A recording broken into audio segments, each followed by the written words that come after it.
Já, Egyptaland. Ég vildi aðeins fjalla stuttlega Egyptaland og það sem í gangi í þessum heimsluta.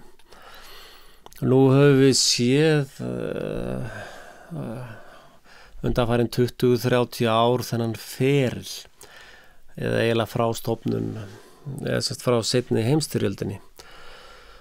Og það þetta ríki Ísraels ríki alltaf að búa til endalaus vandræði og virðast algjörlega stjórna aðgerðum eins og Bandaríkjamanna og Evrópubandalagsins NATO og því dæmi og að draga aðra með sér í hvert stríðið á fætur öðrum.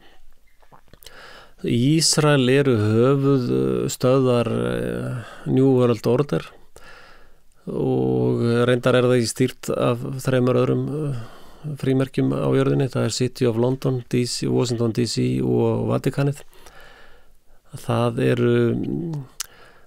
þessu svolítið mikið stýrt frá þessum stöðum.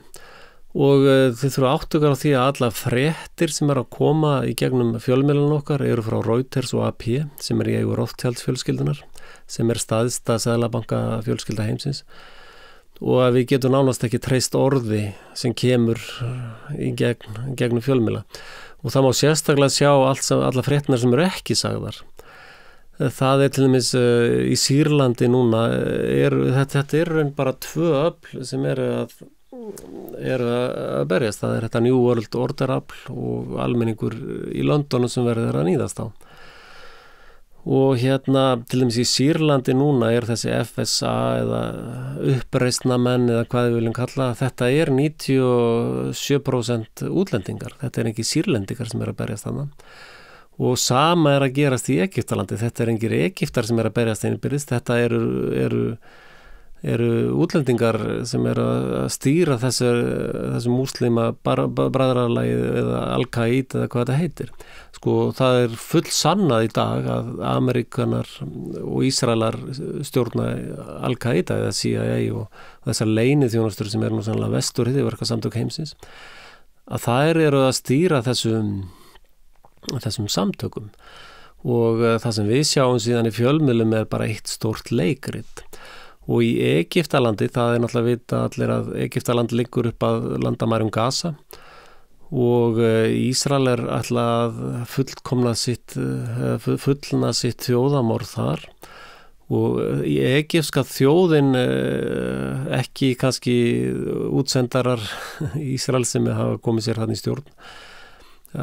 Egypska þjóðin hefur viljað hjálpa palestínumönnum og opna landamæri meira og fleira slíkt. Og að halda því fram að Egyptar séu í einhverju innbyrðis baráttu barnaskapur og fáfræði.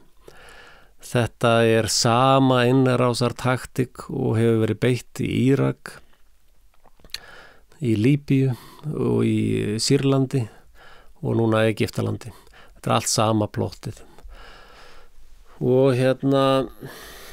og ég skora á fólk að fara á sjónarstöðar eins og presstv.er, ekki það að fólk að trúa öllu sem þar sagt, heldur að reyna til þess að fá aðeins fleiri fréttastofur heldur en bara frá einni fjölskyldu, og rt.com, þar fólk fær þá allavega, og síðan allavega infowars.com fréttastofana.